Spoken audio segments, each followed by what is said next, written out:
Para mí es realmente un placer, un honor poder moderar, presentar, que es acerca de la recepción de la obra de nuestro premio Nobel, Mario Vargas Llosa, y cómo se lee en España, cómo es la recepción de su obra. Esta es una ocasión estupenda además para que conozcan a los escritores, o para que quienes no los conocen, o para que conozcan más de sus obras, quienes sí los conocen, a los escritores que me acompañan en esta mesa, que está organizada aquí en el marco de la Feria del Libro de Lima y con la ayuda de la Cátedra Mario Vargas Llosa, que está su director, Juan Jesús Armas Marcelo, que tiene una actividad bastante prolífica, bastante grande con respecto a lo que es no solo la difusión del trabajo de Mario Vargas Llosa, sino también de toda la literatura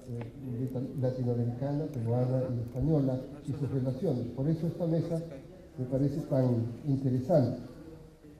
Están conmigo Rosa Montero, Marta Sanz y Ray Lorín.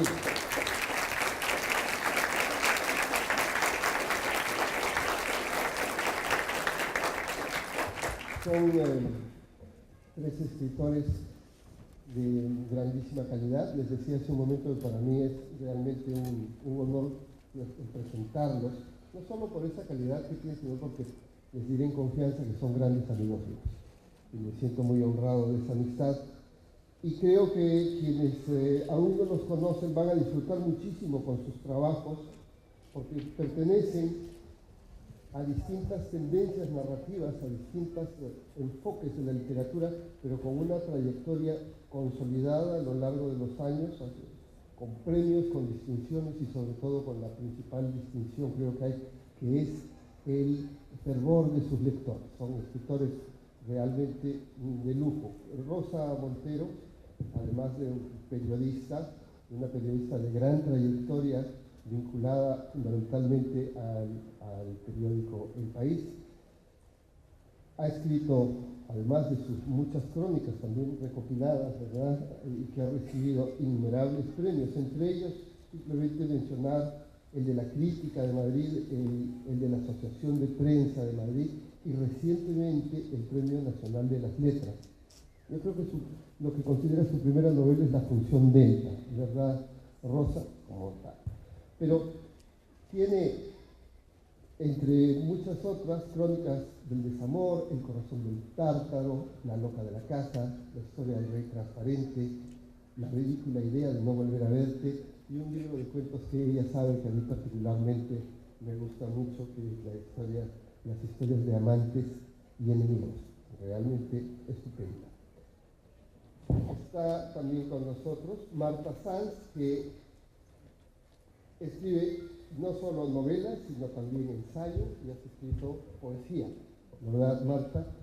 Y entre sus novelas, El Frío, Animales Domésticos, La Lección de Anatomía, Black, Black, Black, o Un buen detective no se casa jamás, donde tiene un detective particularmente interesante que les recomiendo sigan sus peripecias. También dos novelas de las que quizá nos dé tiempo para hablar y vincular en esta mesa con la obra de Mario Vargas Llosa, que son Farándula, con la que ganó el premio Ralde de novela en el año 2015, ¿no? Y Clavícula, recientemente, sobre una historia muy particular que le ocurrió a ella, o por lo menos en la novela parece que es así. Y también está con nosotros Ray Loriga, que es el más reciente ganador del premio que todos ustedes conocen muy bien, que es el premio Alfaguara de novela, que se dio a conocer con una novela en el año 92, Lo Peor de Todo. Continuó con otra, con Héroes, y entre otras, Caídos del Cielo, Tokio ya no nos quiere, y esta reciente Rendición. Entre otras, como les digo, simplemente para presentarlos. También ha trabajado como guionista cinematográfico y como director de cine, ¿verdad? Como les digo, son escritores de distintas tendencias, de distintos mundos literarios, pero muy seguidos por los lectores españoles y también con muchas traducciones. De manera que tenemos aquí unos escritores de lujo para que ustedes puedan disfrutar y escucharnos hablar de esto que nos tiene aquí reunidos en esta mesa, que es esta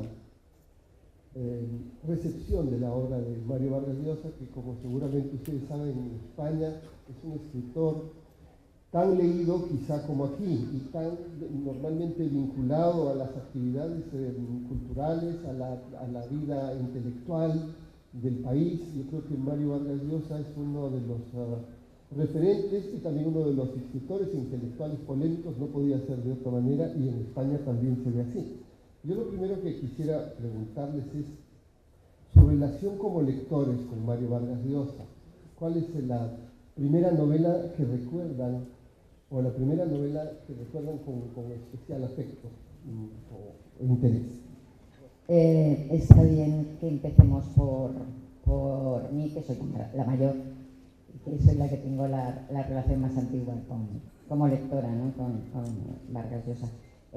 Por cierto, quiero decir que estoy feliz de estar en esta mesa con dos amigos a los que leo muchísimo, y con Jorge, que es un lujo. Él nos ha presentado a nosotros, pero él es un pedazo de escritor increíble, un amigo maravilloso y una persona generosísima, o sea que estoy feliz. Pues la cuestión es que en mi generación de escritores, que como digo soy mayor que ellos, pues no leíamos realmente casi a escritores españoles contemporáneos. Yo crecí en mi infancia y mi primera adolescencia y mi primerísima juventud fueron en el franquismo, y las dictaduras, sobre todo las dictaduras largas, pues dañan muchísimo el intercambio cultural, ¿no? Entonces, los lectores españoles, digamos que no teníamos confianza, digo en general, no digo ya individualmente, desde luego ni en la prensa del franquismo, y en general tampoco en los escritores, que eran escritores maravillosos, muchos de ellos, y que pasándolo muy mal y luchando con la censura, pero había como una especie como de desencuentro, salvo excepciones, ¿no? Algunos pocos títulos que sí se vendieron mucho en general. Entonces, en mi generación se descubrió de repente, con una especie como de golpe, de iluminación felicísima, descubrió lo que se estaba haciendo en la literatura española, en la lengua, gracias al boom. Somos hijos del boom. Yo me considero mucho más hija del boom que de la literatura española de mi época, sin comparación. Y no soy solo yo, ¿no? Yo leí Conversación en la Catedral con 18 años, o 17, 18, 19, no sé. Muy pequeña. Fue el primer libro que leí de Vargas Llosa, y casi es que me caí de culo, realmente. Porque el nivel que tenía, de repente darte cuenta de que la literatura más interesante, más rompedora, más novedosa que se estaba haciendo en el mundo entonces era una literatura hecha en tu lengua, me abrió. Yo escribía, como la mayor parte de los novelistas, escribía desde niña, ¿no? Escribía mis primeros cuentos, los hice con 5 años, horrendos, de ratitas que hablaban, pero quiero decir que yo escribía y leía muchísimo y tal, y de repente te encuentras con eso, y fue una sensación como si te quitaran una verja de delante, como si te enseñaran un vastísimo camino para andar, como si te dijeran, eres libre, puedes hacerlo con tu lengua, puedes llegar hasta el infinito, como ha llegado este hombre, ¿no? Inmediatamente después leí 100 años de soledad, que es tan distinto y que fue también, ¿no?, tremendísimo. Y entonces yo realmente, pues, por Vargas Llosa siento como una deuda impagable, ¿no? Impagable, porque realmente me dio como la esperanza y la ambición de un proyecto literario casi sin límites. Y además, debo decir otra cosa también. Los argentinos dicen, ¿verdad?, que Borges cada día escribe mejor, ¿no? Y yo creo que las grandes obras, estas primeras de Vargas Llosa, cada vez están mejor escritas. Quiero decir, las vuelves a leer y no han perdido un ápice, no han envejecido un ápice, cosa que no se puede decir de todos los escritores del mundo, ¿eh? No se puede decir. Además, Rosa, tú lo has entrevistado para... Bueno, lo he entrevistado, me hace gracia cuando decía Jorge, de verdad que sí, que es polémico y tal, es que es un apasionado de la vida, ¿no? Y bueno, es polémico allá donde va, yo creo que le encanta ser polémico, por otro lado, ¿no? Entonces, pues le entrevisté un par de veces para El País y hay que atarse los machos, como es una frase torera, odio los toros, pero el lenguaje español está muy, muy penetrado de este tipo de frases taurinas, ¿no? Es decir, hay que prepararse mucho para discutirle ideológicamente a Vargas Llosa. Yo recuerdo que la segunda entrevista que le hice fue durante el periodo thatcheriano y que él era un acérrimo defensor de la Thatcher y yo una opuesta total, ¿no? Y recuerdo todo lo que me preparé porque ya le conocía y sabía su capacidad discutidora y quiero decir que realmente luchar ideológicamente contra él te exige una preparación y casi una gimnasia lógica muy grande, ¿eh? Entonces, pues sí, es curioso porque suele ponerse, o sea, yo creo que disfruta un poco siendo como la piedra en el zapato. Recuerdo esa entrevista, fue en un número del Colorín, el semanal del País, y con una foto de Vargas Llosa hace ya unos cuantos años, titulada Guapo y Caimán. Y había en esa entrevista una parte que decía Rosa, porque Rosa es lo digo con toda sinceridad, y ustedes lo saben, una excelente entrevistadora, y ponía un paréntesis diciendo: la discusión que hay sobre este tema es muy larga como para ponerla aquí. Vargas Llosa mucho después, ha tenido un gran elogio sobre el trabajo de Rosa Montero, particularmente sobre un libro del que volveremos más adelante, que se llama La loja de la casa. Y tuvo palabras muy elogiosas sobre ese trabajo porque tiene que ver con una parte del trabajo de Vargas Llosa acerca de la ficción. Marta, ¿cómo fue esa primera lectura de Mario Vargas Llosa? Bueno, buenas tardes a todos. Muchas gracias por haber venido de una manera apabullante e impresionante. Yo creo que estamos sobrecogidos y agradecidos. Pues a mí con mi primera lectura de Vargas Llosa me pasa un poco como con mis primeros recuerdos en general, que no sé hasta qué punto son míos o son heredados de mis padres. Mis padres siguen siéndolo, pero en los años 60 y 70 eran lectores compulsivos. Yo en esa época acababa de nacer, Ray y yo somos de la misma generación, evidentemente personas muy jóvenes. Pues en esa época el mismo año, el 67 somos los dos, entonces acabábamos de nacer, y yo recuerdo perfectamente que mi casa era una familia, pues digo, profesionales, liberales, cultos, personas de izquierdas, muy, muy comprometidas en ese momento con la lucha antifranquista. Pues uno de los referentes que había en mi casa era Vargas Llosa, ¿no? Y recuerdo perfectamente a mi madre contando maravillas de Conversación en la Catedral, que es el mismo libro que ha citado Rosa, o de la tía Julia y el escribidor, y mi padre pues era un fanático de La ciudad y los perros, los jefes, toda esa parte tan política y tan comprometida de Vargas Llosa.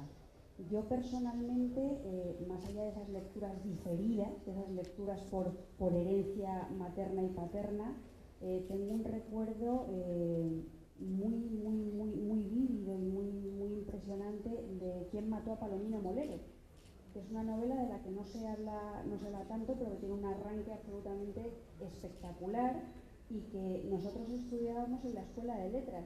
Yo fui alumna de la Escuela de Letras y precisamente ahí Rosa también nos daba algunas clases. Al final, fijaros qué pequeño es el mundo, ¿eh? A mí Rosa me ha dado clases en la Escuela de Letras. Yo no sé si ella se acordará de mí, pero yo sí que me acuerdo de ella, como es lógico. Horrores, pero que no sea un recuerdo terrible. No, era un recuerdo muy bueno. Nos hablaste de Proust y nos hablaste unas cosas terroríficas. Luego hablaremos de lo que nos contaste de Proust.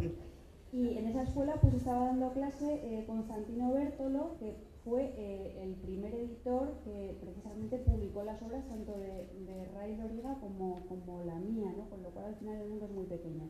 Pero volviendo a la obra de Vargas y a su Vargas Llosa y a su recepción en España, yo me he dado cuenta de que en mi casa se han reproducido un poco esas polémicas que dan cuenta de la deriva ideológica del escritor y de la deriva ideológica de los lectores españoles, y cómo a veces por esa deriva ideológica se produce una sintonía o un desencuentro con el autor. Entonces, cuando Juancho nos invitó a participar en esta mesa, yo llegué a la conclusión de que hablar de la recepción de la obra de Vargas Llosa en España era un poco hablar de cómo leemos, de con qué mimbres leemos, de hasta qué punto somos capaces de separar nuestra ideología de nuestras experiencias vitales, de nuestra memoria, de nuestra experiencia sentimental y de nuestra experiencia cultural, ¿no? Pues en el caso de Vargas Llosa, yo creo que por los posicionamientos ideológicos de los últimos años ha sido un autor que en mi casa se dejó de leer.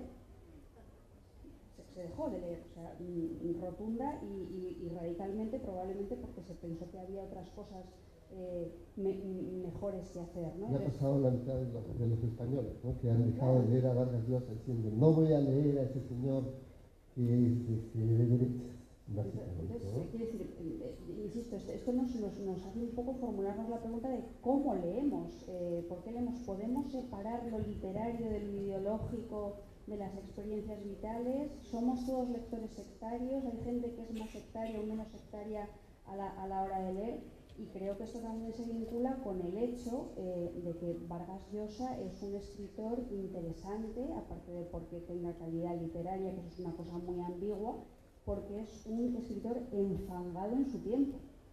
Y a mí los escritores que personalmente me interesan son los que se enfangan en su contemporaneidad, aunque luego perduren y sean universales por otras razones, porque creo que cada época y cada lugar se apropia a un escritor como quiere. Pero lo bueno que tiene desde mi punto de vista la obra de Vargas Llosa es que toma posición respecto a la realidad en la que vive con unas fórmulas literarias que cada receptor puede considerar más o menos oportunas. Pero la propuesta de esta mesa era, por lo menos para mí, terriblemente compleja. Era tan compleja que escribí un texto de 3 folios, con letra cuerpo 10, que después he renunciado a leer porque me ha parecido una cosa como vergonzosa, ¿no? Con lo cual ya voy a pasarle la palabra a Ray Loriga. Buenas tardes. De nuevo, gracias a la feria, a la cátedra Vargas Llosa, Juancho, y a todos ustedes. Imagino que si hay otro acto para verlo debe estar vacío. Están todos aquí. Mi relación con Mario Vargas Llosa, con la literatura de Mario Vargas Llosa es muy similar, con el decalage de tiempo que decía Rosa, con ninguno, con mi compañera Marta. También coincido, por cierto, en la mutua admiración y amistad que nos une. Pues es de la infancia y también por el ámbito familiar. En mi caso, sobre todo por mi madre, porque mi madre se crió en Venezuela. Antes de conocer a mi padre, ya había vivido, había tenido un hijo incluso en Venezuela, y luego vivió. Mi abuelo fue exiliado, republicano, no un exiliado intelectual, sino más bien un tipo que se escapó cuando le iban a violar, le iban a fusilar, y pudo, gracias a un amigo, salir corriendo, huyó a Venezuela y montó al principio con un camión, una cosita de transportes por las junglas, imagino que carreteras había en aquella época, y allí permaneció. Todo esto, lo que trajo mi madre consigo al volver, cuando yo conocí a mi madre, tiempo después de que me pariera, lógicamente, cuando empecé a conocerla en serio y a saber un poco, incluso siendo niño, mi madre se había traído un contacto muy grande con Latinoamérica. De hecho, recuerdo la añoranza constante. Mi madre llega a España en los 60, mediados 60, y su mundo, su imaginario, porque había vivido allí desde niña, era Latinoamérica. Desde los colores, los olores, las frutas, las canciones. Mi madre siempre estaba cantando La flor de la canela o Fina estampa, o canciones que yo me sé, que me sé letra y música. Y parte de ese bagaje era la literatura latinoamericana.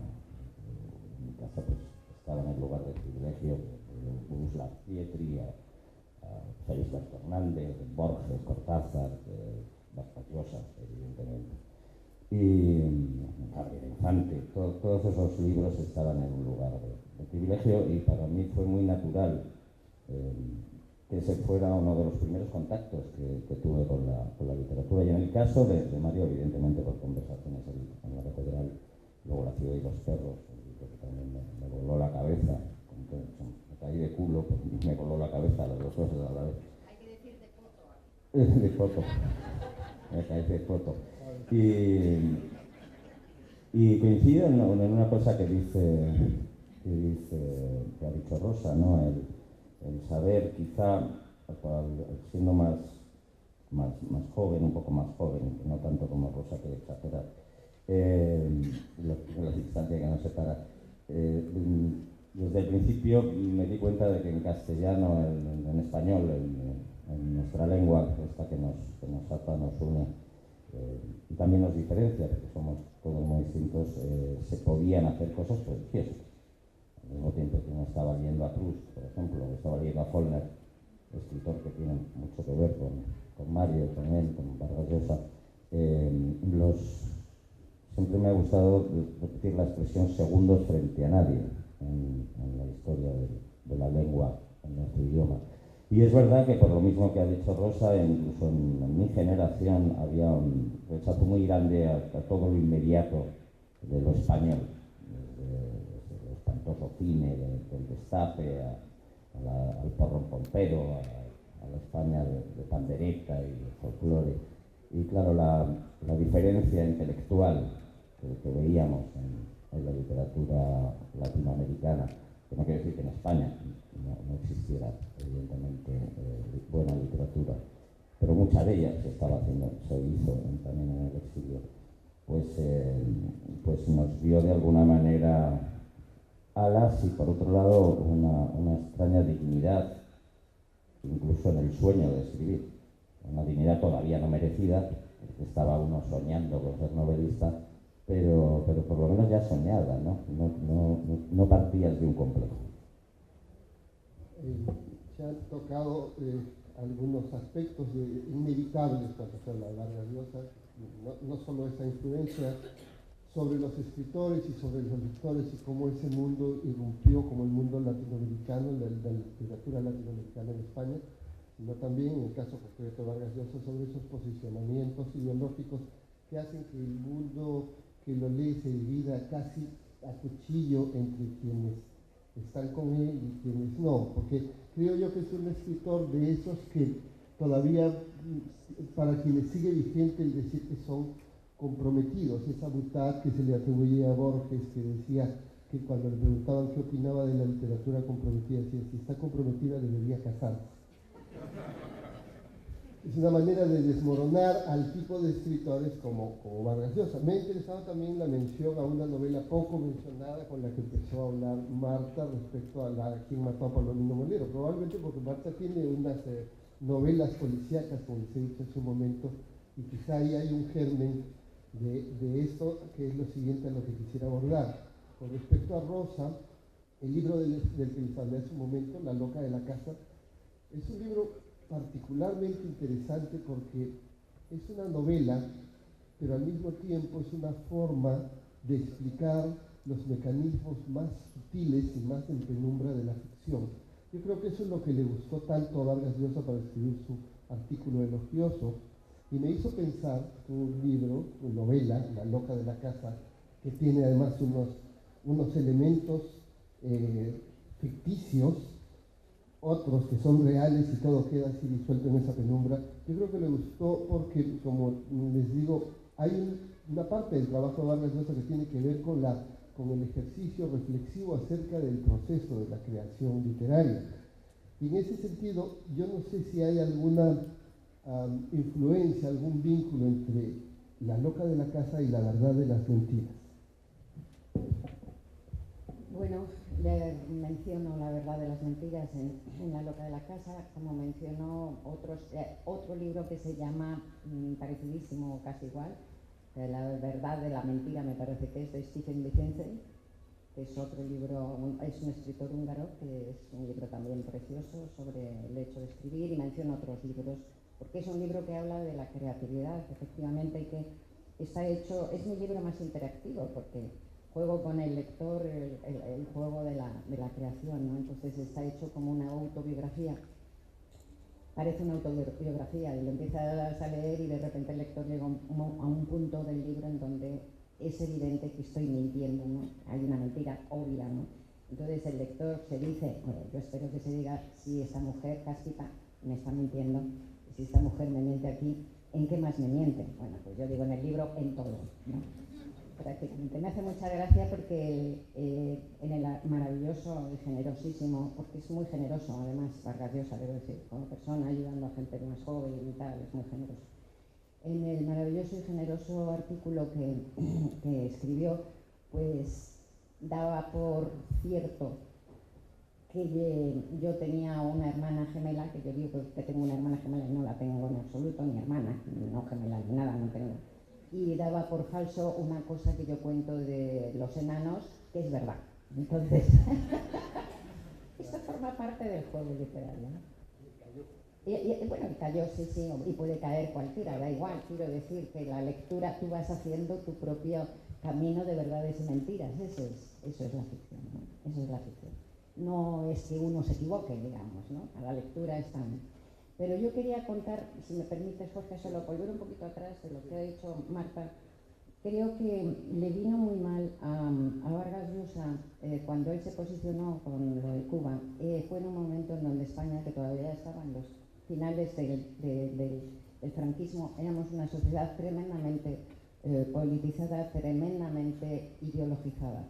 Y entonces yo eso lo viví, porque yo tenía 20 años, yo nunca he sido, por ejemplo, de ningún partido, ¿no? Pero a los finales del franquismo el Partido Comunista era muy activo y hay que reconocer que hizo una oposición muy grande y tal, y éramos todos lo que se llamaba compañeros de viaje, ¿no? Entonces yo viví las consignas, entonces se le dijo, a este hombre no se le lee, y no se le leía. O sea, me parece una cosa de la que me avergüenzo. Me avergüenzo también que en la misma época estaban las consignas de Solzhenitsyn, es un miserable, es un traidor, está vendido a los bancos, está a un hombre que se había pasado 11 años en el Gulag. Y lo repetíamos como loritos. Yo lo repetí un par de años, debo decir. Entonces, me avergüenzo de ello, pero claro, yo tenía 20 años y crees que la gente que es mayor que tú y a la que admiras porque piensas que sabe más, pues crees que siempre lo dice ambas cosas con inquietud, con algo negro por dentro. Duré 2 años o menos, pero lo hice. ¿Y cuánta gente lo hizo? Entonces le vino muy mal a Vargas Llosa eso, porque a mí me parece verdaderamente indecente esa radicalización con manipulación. Otra cosa es que yo no estoy de acuerdo, bueno, últimamente disiento de varios artículos de Vargas Llosa, pero mucho. Pero no tiene que ver con hacer una lista negra. Eso es lo que ha sido una vergüenza y eso realmente lo tuvo que sufrir, y eso me parece un sufrimiento absolutamente injusto. Es algo como lo que comentaba Guillermo Cabrera Infante, que le ocurrió también a él cuando todos estaban posicionados con la Cuba de Castro y lo aislaron los propios escritores. Y en una entrevista, muchos años después, dijo algo así como: Vargas Llosa no, él fue un caballero. Bueno, pero no quería irme un poco, porque este tema luego lo podemos conversar. Quería hacer esa especie de relación con la obra de nuestros amigos escritores con alguna de las obras de Vargas Llosa. Y se me ocurrió, porque además es muy sencillo en este caso, hacer de una novela de Marta Sanz que se llama Farándula, que está llena de esa causticidad muy interesante que tiene ella en sus novelas, esa mirada con mucha ironía acerca de lo que ocurre en la sociedad, porque sus novelas son a menudo certeros diagnósticos de lo que va ocurriendo en la sociedad. Farándula, como su propio título ya nos sugiere, habla un poco acerca de una serie de personajes que tienen que ver con este mundo, y me hizo recordar a un libro de Vargas Llosa que es más bien un ensayo, y que es La civilización del espectáculo. Bueno, yo lo primero, ahora vamos a Farándula y a la civilización del espectáculo. Me ha hecho mucha gracia escuchar a Ray hablando de su madre y decir que él conoció a su madre ya de mayor, porque me ha hecho recordar al humorista español Gila, que tenía un gag una historia completa muy famosa, en la que él contaba el día de su nacimiento y nacía cuando su madre estaba fuera de casa. Y entonces cuando volvía su madre a casa le decía: mamá, que he nacido, se lo he dicho primero a la portera. Había una especie de como de distancia que me ha hecho acordarme de Gila. Luego, es cierto, lo que ha comentado Jorge, es probable que quien mató a Palomino Molero estuviera de alguna manera en mi subconsciente cuando yo empecé a hacer ese tipo de novelas detectivescas raras que yo hago, igual que seguro estaría La crónica de una muerte anunciada, porque yo creo que con esas dos novelas, con Quien mató a Palomino Molero y La crónica de una muerte anunciada, nos enseñaban esos ejemplares movimientos de la trama que sirven para hacer trampas sin que la trampa se note y sin ser deshonesto, ¿no? Entonces, yo creo que está ahí. Y respecto a lo que dices de Farándula, la civilización del espectáculo, es verdad que a mí en Farándula me interesaba muchísimo hablar de cómo en las sociedades en las que estamos viviendo y con el tránsito de lo analógico a lo digital, sin querer ser especialmente apocalíptica, yo pienso que estamos perdiendo maneras de leer en profundidad, con las que creo que perdemos la oportunidad de construir más y mejor nuestro sentido crítico. Creo que estamos cambiando absolutamente de modelo, asumiendo acríticamente un modelo que nos puede traer muchas cosas buenas, pero que también está basado en la velocidad, el vértigo, cierta superficialidad, la concepción de la realidad como una superficie deslizante. Creo que eso tiene que ver también con el desprestigio de la cultura, con el descrédito del conocimiento, con cómo se maltratan las humanidades en los ámbitos académicos y todas estas cosas. Y creo que en eso hay una coincidencia con esa civilización del espectáculo que de alguna manera pues engancha con la idea de que la cultura no es solamente algo espectacular, sino que al mismo tiempo es algo educativo, ¿sí? Y algo comprometido, y algo que sirve para ampliar o estrechar nuestra visión del mundo. Entonces, creo que en ese sentido el diagnóstico que puede hacer Vargas Llosa y el que hago yo en Farándula es paralelo, pero lo que ocurre es que yo relaciono esa precariedad de lo cultural con una precariedad económica que desde mi punto de vista está muy vinculada al neoliberalismo. Entonces ahí es donde se produce probablemente el esguince, la escisión, ¿no? O sea, yo... Uy, perdón. Qué susto, pensé que había... ¿Qué fantasma se está manifestando en este momento? Me ha dado una especie de... Se me ha secado la boca, me ha puesto muy mala, ¿no? Entonces, yo pienso que en esa especie de banalización de la cultura, en esa espectacularidad de la cultura, subyace un poco la idea de que los países funcionan como empresas, que es algo con lo que yo no estoy de acuerdo. Yo no creo que la cultura tenga que ser ni rentable ni sostenible. Creo que en la cultura no se pueden echar cuentas, y creo que la cultura es algo tan esencial, tan primordial y tan prioritario, que al mismo tiempo tendríamos que dignificar los oficios de la cultura para que las gentes que nos dedicamos a estas labores no vivamos en precario, y al mismo tiempo se puedan ofrecer fórmulas para que esa misma cultura pueda llegar por el mínimo precio o incluso gratuitamente a no los consumidores culturales, sino los receptores de esas construcciones, ¿no? Entonces, yo creo que una sociedad culta es aquella que enseña a leer a su ciudadanía, ¿sí? Y Y para eso yo creo que es muy importante que anudemos ese vínculo, como os decía al principio, entre lo cultural y lo educativo, y desenganchemos un poco ese amarre con esa espectacularidad histérica en la que todo se tiene que comprar, todo se tiene que vender y todo termina teniendo una razón más cuantitativa que cualitativa, ¿no? Entonces, por una parte, creo que hay una coincidencia en ciertas preocupaciones, pero por otra parte yo creo que en lo que serían los orígenes de ese mal estado de salud de la cultura, pues creo que tenemos visiones diferentes. Él escribió hace ya unos cuantos años uno de sus artículos de Piedra de Toque, donde hablaba acerca del primer momento en el que las grandes librerías, las grandes cadenas estaban comiendo a las pequeñas librerías, y en ese artículo manifestaba una especie de desconcierto sobre su posición liberal, y decía él que bueno, lo que se podía leer, me imagino casi entre líneas, era que no para todo podía funcionar el liberalismo. Yo creo, y aquí por favor que no salga de esta sala, pues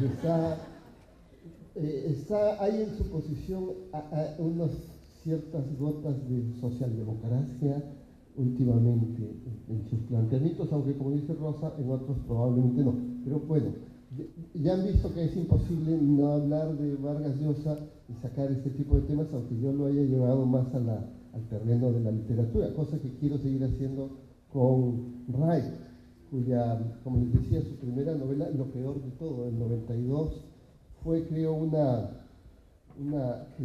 cierta, vamos a decirlo así, conmoción en el panorama literario español, no solo por la gran calidad de esa novela, sino porque representaba él, junto a otros escritores, una especie de remesón de lo que estaba ocurriendo en el mundo literario español, con una literatura que se alejaba de los modelos clásicos. Pero Ray es un escritor que toca muchos palos.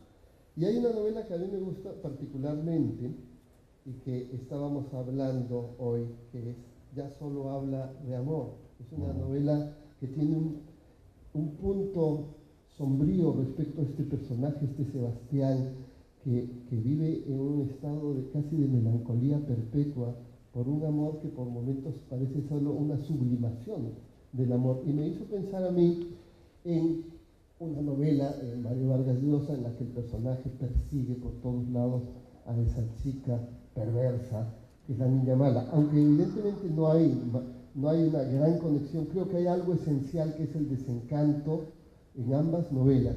No obstante, no sé si Ray estás de acuerdo o crees que hay... Bueno, primero quería darte las gracias por esa mención a Lo peor de todo, que como bien dices, conmocionó a todos aquellos que la leyeron en su día, a los 4. Yo también, y aquí ya hay 3. A los 4 lectores. O sea, fue una conmoción, pero como cuando se cae uno al suelo, que se conmociona uno a sí mismo. Una conmoción cerebral de 4. Pero bueno, fue la que me trajo hasta aquí a la larga. Ella la leyó además en el primer manuscrito, porque ya estaba en la editorial. Formaba parte del consejo editorial que decidió que esa novela era publicable. Bueno, o sea que... Evidentemente me equivoqué, porque me dio 4. Como veis, de los 4 lectores, uno ni siquiera había pagado la novela. Así que con eso no me hice rico. Volviendo a Ya solo habla de amor, es verdad que es un libro que me gusta mucho, Aventuras de una niña mala, porque tiene ese punto del amor como fantasmagoría, ¿no? De ese amor que uno llega a un momento que no sabe si se lo está inventando, está culpando al otro de sus propios males. Hay una diferencia, bueno, aparte de diferencia de talento y mérito evidente entre Mario Vargas Llosa y yo. Antes he dicho que uno soñaba con ser un escritor como Mario Vargas Llosa, pero ni en los sueños más locos soñaba con conseguirlo.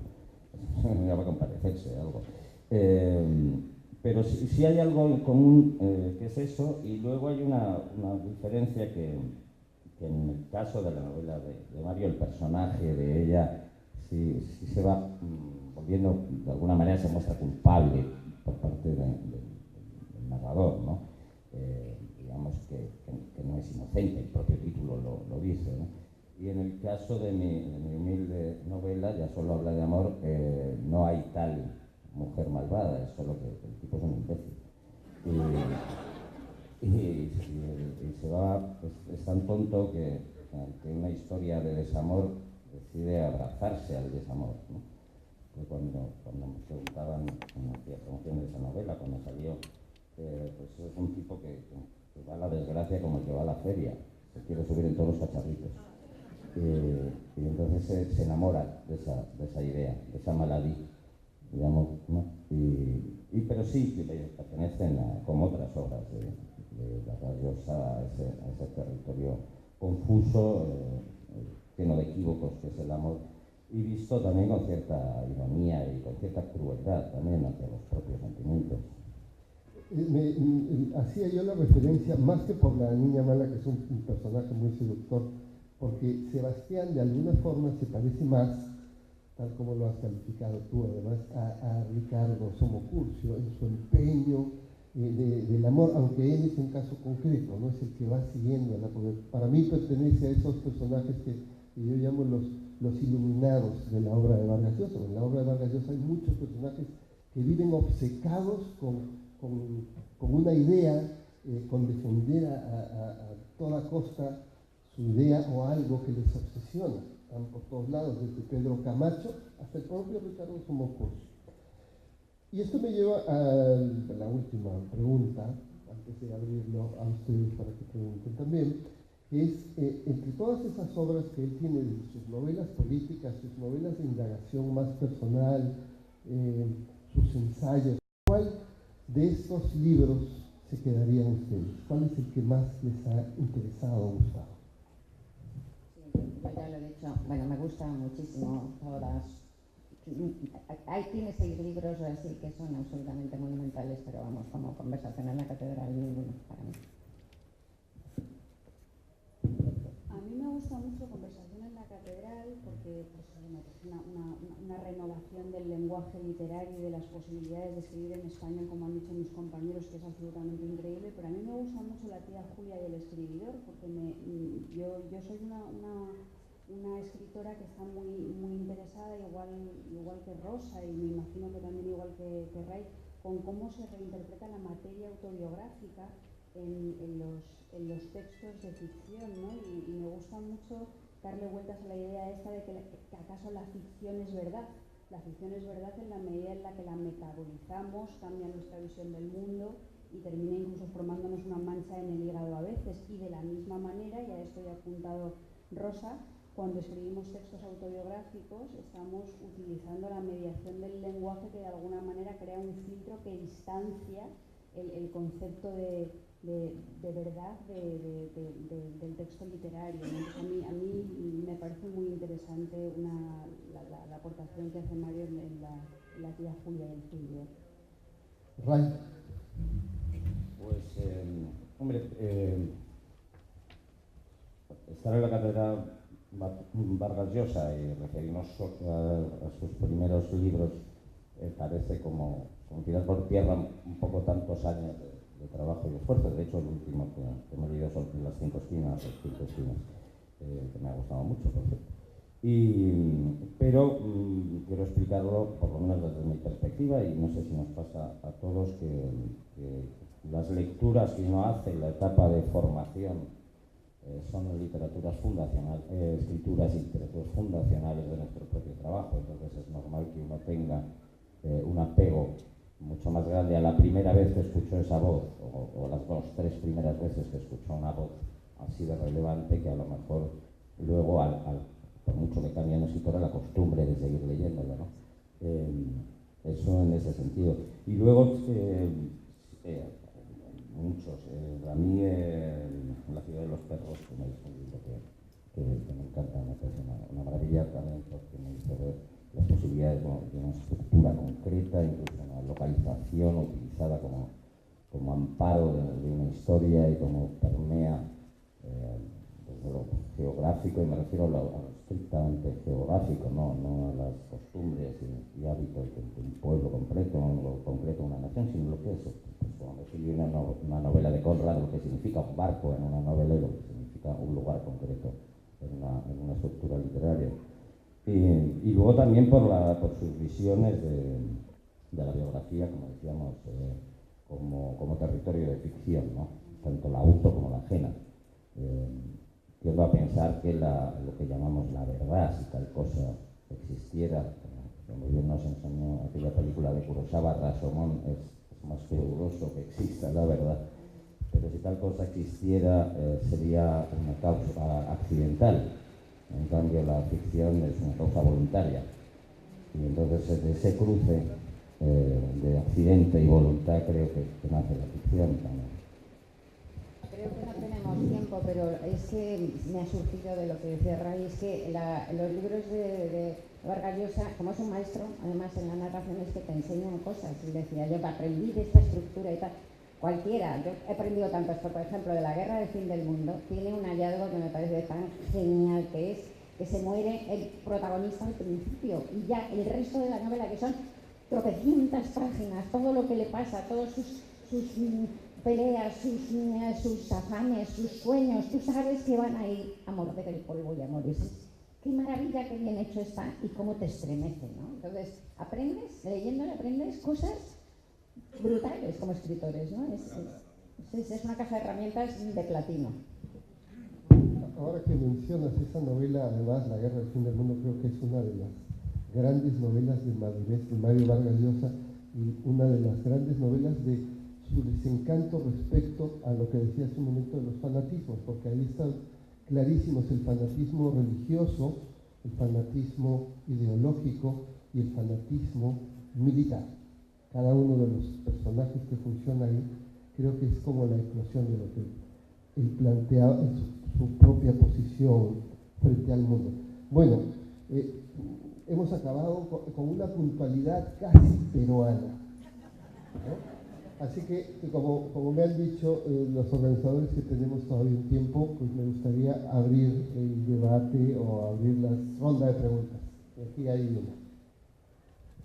Un honor saludarles, un placer realmente. Quisiera preguntarles especialmente qué opinión tienen sobre esta columna en la que Vargas Llosa afirma que el feminismo es el nuevo enemigo de la literatura.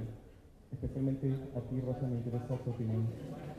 Pues es una de las que digo que estoy completamente en contra. Creo que se pasa muchísimo. ¿Sí? O sea, me lo preguntaron los periodistas el otro día y creo que es una exageración. Es una de esas cosas que uno empieza a escribir el artículo y te lleva, empiezas aquí y terminas en Tegucigalpa. Entonces, no estoy completamente en contra. Yo, por la imbecilidad que hace un tío, no digo que todos los hombres sean imbéciles.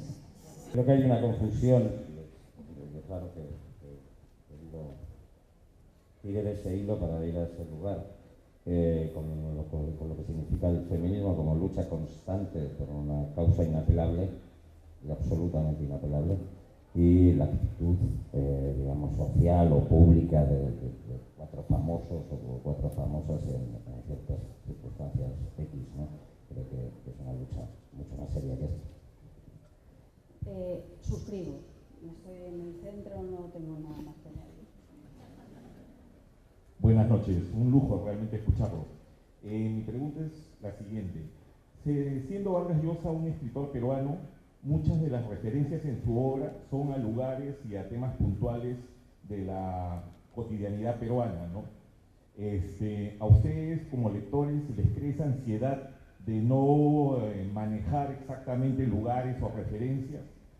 A mí me pasa cuando, por ejemplo, los leo a ustedes en Julia, en La hija del caníbal, el que no conoce el aeropuerto de Barajas no puede imaginar esos baños donde se pierde el esposo. Entonces, cuando uno lee y no maneja lugares, como que uno se llena de ansiedad de querer ver, visualizar mejor la idea del escritor, ¿no? ¿A ustedes les sucede eso con Vargas Llosa? Ni con Vargas Llosa ni con ningún escritor latinoamericano, quiero decir. Yo creo que tenemos una riqueza maravillosa que no todo el mundo posee, que es la de leer una veintena de lenguas españolas distintas, con palabras distintas que algunas no sabemos y las percibimos por contexto, con descripciones culturales, geográficas distintas, y aún así la magia de la literatura es esa, pues te adaptas, construyes tu mundo, tu propia idea del mundo. A partir de ahí, aparte de que de lo local te vas a lo universal, si eres un buen escritor. Realmente no hay manera de ir a lo universal si no partes de lo diminuto y de lo propio, ¿no? Y no, eso no le sucede a todo el mundo. Por ejemplo, en el portugués es tremendo, cosa que yo no entiendo. Muchas veces los brasileños no quieren leer el portugués de Portugal, los portugueses no quieren leer el portugués de Brasil. Muchas veces la misma novela se traduce a mis novelas se traducen al portugués de Portugal y al portugués de Brasil. No se leen, no se pasan, es alucinante. Me parece un empobrecimiento cultural de tal calibre, y me parece que tenemos esa increíble riqueza que tenemos nosotros, que nos entendemos por encima de lo que no nos entendemos. Y lo que no nos entendemos no es algo que sea un menoscabo, al contrario, es un añadido, es una riqueza, esa pluralidad con una rama común, ¿no?, que nos permite pues aportar muchísimos más matices a la vida de la cultura, ¿no? Entonces, para mí, al contrario, es un acicate. Yo estoy de acuerdo con Rosa, y quiero decir, yo no necesito saber algo previamente para después sentirme segura a la hora de leer un texto. Creo que el fenómeno hay muchas veces que se produce a la inversa. Tú lees un texto y luego quizá tienes la oportunidad de reconocer eso que has leído en el texto. Nos pasa con la visión de los Estados Unidos y de Nueva York, que vemos sistemáticamente en las películas o en las novelas, y luego cuando visitamos la ciudad decimos, pues era así, que bien lo retrató Dos Pasos, pero no necesito saberlo previamente para sentirme más cómoda. O sea, yo no necesito familiaridad para leer. Muchas veces lo que necesito es lo contrario, necesito extrañeza. Y creo que una de las características fundamentales que hacen de un libro un lugar interesante es esa habilidad que tienen los grandes escritores para crear una topografía personal que cada uno reinterpretamos a nuestra manera. Y también una segunda capacidad, que es la capacidad de hacer a través del lenguaje visible aquello que te están contando. Entonces, yo hay muchas veces que creo que los buenos escritores son aquellos que, por su manera de manipular el lenguaje, consiguen que tú veas la página como esos cuentos infantiles en los que abres y de repente se alza el castillo, de eso, o como se llame, pop-ups, no sabía, ¿no? Pero creo que esa es una de las cualidades maravillosas del lenguaje literario, que hacen innecesario eso, porque además fíjate que si funcionara tu argumento tendríamos que saberlo previamente todo para sentirnos a gusto. Y lo fascinante de la literatura es todo lo contrario, adentrarte en lo que no conoces, hacerte tu propia representación, representártelo, y luego quizás si tienes la oportunidad de reconocer, pero lo bonito es indagar en lo que no se sabe, tanto desde el punto de vista de los que escribimos como desde el punto de vista de los lectores. Pues absolutamente de acuerdo con mis dos colegas. Y aparte, porque cuando yo era niño empecé leyendo a Stevenson y a Emilio Salgari, tampoco había estado nunca allí. Y luego, si me leo un cuento de Gogol, de brujas y fantasmas, tampoco ni he estado en Rusia, y además los fantasmas no existen. Y me interesa lo mismo cuando leo a Philip K. Dick en una novela de ciencia ficción de un mundo que no existe. Si está bien escrita, me siento ubicado. No necesito nada más que me lleve de la mano la voz de la narradora o el narrador, o Virginia Woolf, ¿no? Si vives las olas, tampoco has estado nunca en la mente y los sentimientos de esas personas, o Alfaro o Orlando. Por otra parte, construir el espacio es uno de los aspectos, no sé si estarán de acuerdo conmigo mis compañeros, narrativos más complejos cuando estás creando una novela, tanto construir el espacio íntimo como construir el espacio público, las ciudades, las calles, los escenarios. Es muy difícil, es muy difícil hacer eso, que el lector pueda transitar por ese territorio de ficción para el cual a lo mejor tú tienes referentes reales o no. Es una escenografía. Claro, claro. Bueno, al fin y al cabo, la propia obra de Vargas Llosa, que tiene tanto tiempo, ha reconstruido y sigue siendo vigente ese espacio, esos espacios que ahora prácticamente nadie reconocería de Lima y sigue funcionando en nuestra imaginación. Solo un detalle a propósito de lo que decía usted acerca de Barajas. Hay un escritor venezolano afincado hace mucho tiempo en España, concretamente en Madrid, Juan Carlos Méndez Guedes, que es muy bueno, y que se ha inventado, contando la historia de lo difícil que es la migración y del terrible trance por el que atraviesan quienes llegan con la idea de quedarse en España, como venezolano sabe eso, que se ha inventado la Virgencita de Barajas, que dicen que se aparece en el aeropuerto de Barajas a los inmigrantes para darles la ayuda. Bueno, ¿alguna otra pregunta? Quisiera preguntarles, no solamente de Vargas Llosa, ¿no? Si para ustedes, como comprenderán, el arranque de una novela, las 7 o 10 primeras líneas marcan un poder, un interés para que el lector pueda desplegarse. Según ustedes, ¿cuál es el mejor arranque de alguna novela que hayan leído? Y si es de Mario Vargas Llosa, mejor todavía, ¿no? Algo propio de ustedes, ¿no? Bueno, vamos a ver, hay una muy tópica y siento en este caso no referirme a Mario Vargas Llosa, pero a mí uno de los arranques de novela más fascinantes de la historia de la literatura universal me parece el arranque de Ana Karenina. Todas las familias felices se parecen, las desgraciadas lo son cada una a su manera, y a partir de ahí, me parece una cosa fascinante.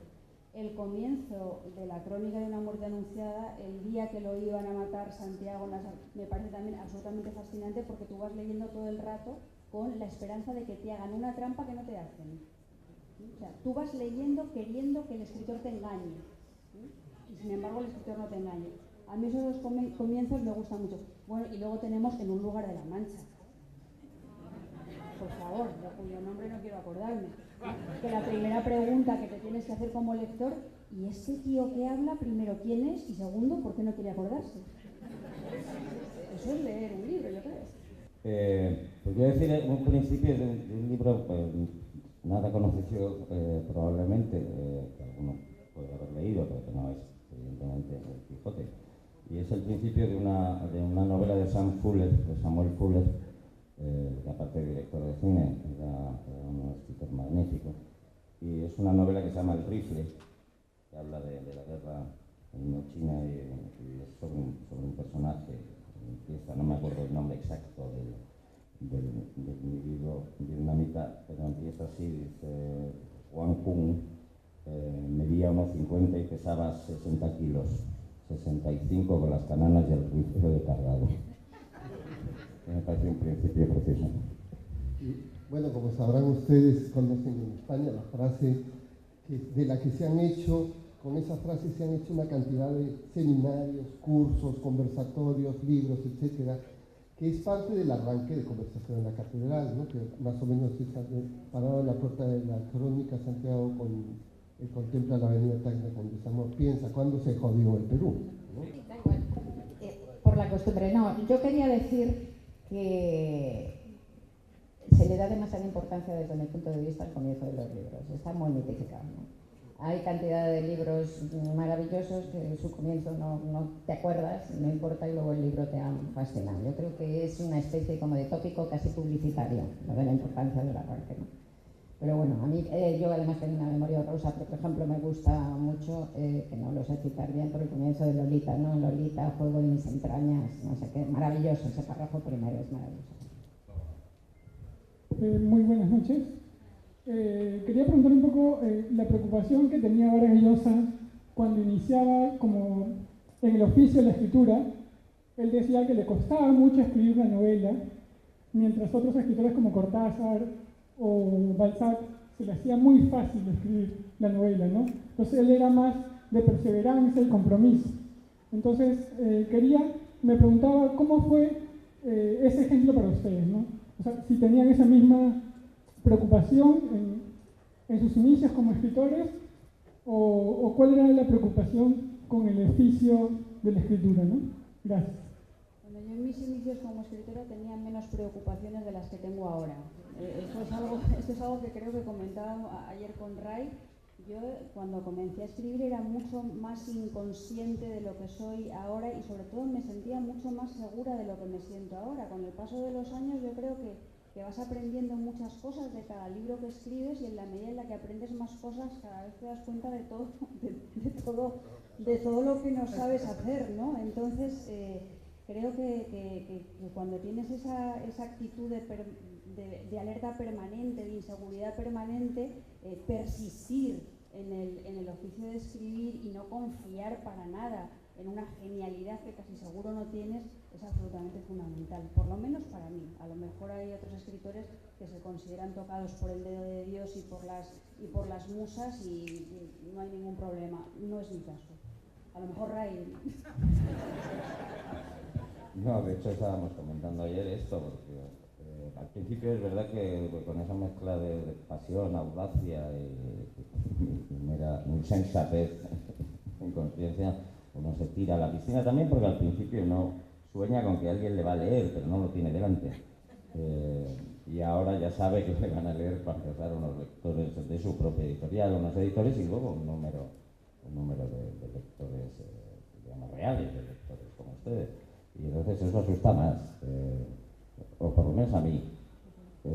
No he ganado tanta seguridad y siempre me ha costado un poco, incluso un artículo, no es algo que puedo tirar de oficio para hacer fácilmente. Como todos son muchos escritores, cuando era muy joven recurría a un amigo mío que anima mucho, que se llama Whisky, y que tiene un problema serio porque él escribe por la noche, pero tú lo tienes que leer por la mañana. Pues yo la verdad es que siempre he sido una torturada y al principio también lo tenía clarísimo, que la tortura, tenía clarísima la ambición que tenía y muy clara también que mi debilidad como escritora. Digamos que cuando era más joven a mí me torturaba decir no sé escribir, no conseguiré nunca escribir nada y tal y cual. A pesar de eso, el mérito es que he seguido. Y ahora pues la línea es, ya estoy acabada, ya lo que antes era mucho mejor, ahora es Pero eso nos pasa, joder, eso nos pasa absolutamente a todos, ¿no? No sé si tengo tiempo a contar una anécdota que he contado esta mañana en la universidad de Goethe. Goethe tiene una autobiografía maravillosa que se llama Poesía y Verdad, que os recomiendo. Y entonces cuenta que cuando tenía 10 años iba los domingos a unas clases en la iglesia y les pedían a los niños que trajeran poemas cada semana. Vale. Entonces llegaba él y él pensaba muy feliz que sus poemas eran los mejores, que seguro que lo eran porque era Goethe, ¿verdad? Pero entonces dice, pero claro, yo vi que había otros niños, sobre todo uno que tenía unos poemas espantosos y que le parecían también que eran los mejores. Y me dije, sí me pasa a mí lo mismo y soy igual de ridículo y yo creo que son los mejores y son horribles, ¿no? Y añade, esta preocupación me torturó durante mucho tiempo, yo añadiría durante toda mi vida. Bueno, muchísimas gracias, José Montero. Gracias a ustedes por estar.